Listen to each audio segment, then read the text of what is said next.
యాక్చువల్గా సినిమాలంటే నాకు కొంచెం చాలా పరిచయం తక్కువ, చూడడం తక్కువ. ఈ మధ్యకాలంలో సినిమా ఈవెంట్లలో పాల్గొనడం అంటే ఇదే మొదటిసారి.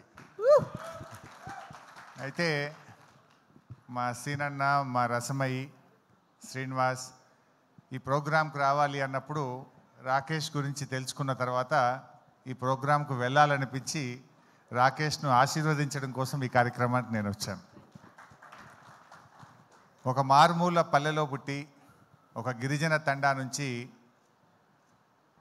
కష్టంతో తన ప్రతిభతో ఎంతో కష్టపడి ఎదిగి ఈ స్థాయికి వచ్చి రాకింగ్ రాకేష్గా ఆయన పేరు తెచ్చుకోవడం నిజంగా చాలా సంతోషం.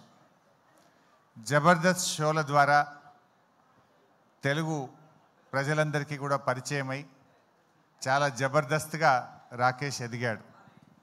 ఈరోజు రాకేష్ గారు కేసీఆర్ గారి పైన ఒక అద్భుతమైన సినిమా తీయడం నిజంగా చాలా సంతోషం. కేసీఆర్ అంటే ఆయన ఒక చరిత్ర.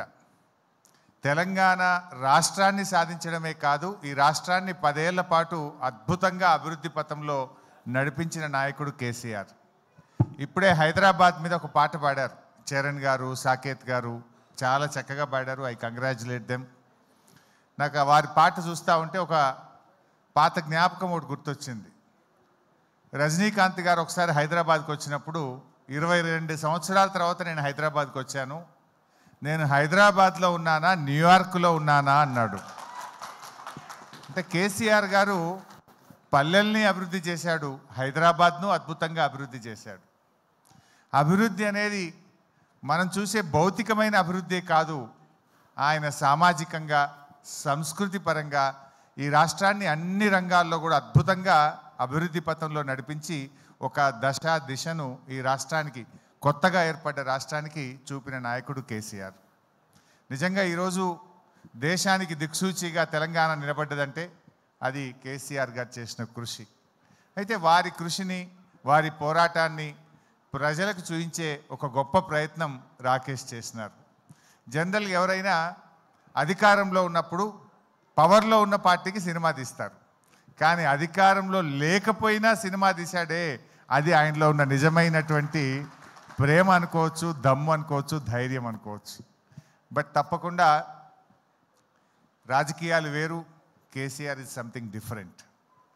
ముఖ్యమంత్రులు వస్తుంటారు, పోతుంటారు, కానీ తెలంగాణ రాష్ట్రాన్ని సాధించింది మాత్రం ఒకే ఒక్కడు, దట్ ఈస్ కేసీఆర్. అది ఇంకొకరికి అవకాశం లేదు. ఒక చరిత్ర సృష్టించారు. అటువంటి కేసీఆర్ గారి గురించి చక్కగా ఒక మంచి సినిమా తీశారు, చాలా సంతోషం. మరి తెలంగాణ సోయిగల్లోళ్ళు, తెలంగాణ అభిమానులు, కేసీఆర్ అభిమానులు అందరూ కూడా ఈ సినిమాను చూడాలని, రాకేష్ను దీవించాలని చెప్పి నేను మనస్ఫూర్తిగా కోరుకుంటూ I wish you all the best. నాదొక చిన్న విన్నపం, సిద్దిపేటలో ఈ సినిమా మీ ఫ్యాన్స్ చూసినా నా సినిమా ఆడిపోద్ది సార్. ఒక్కసారి సీన్ అని చెప్పెళ్ళి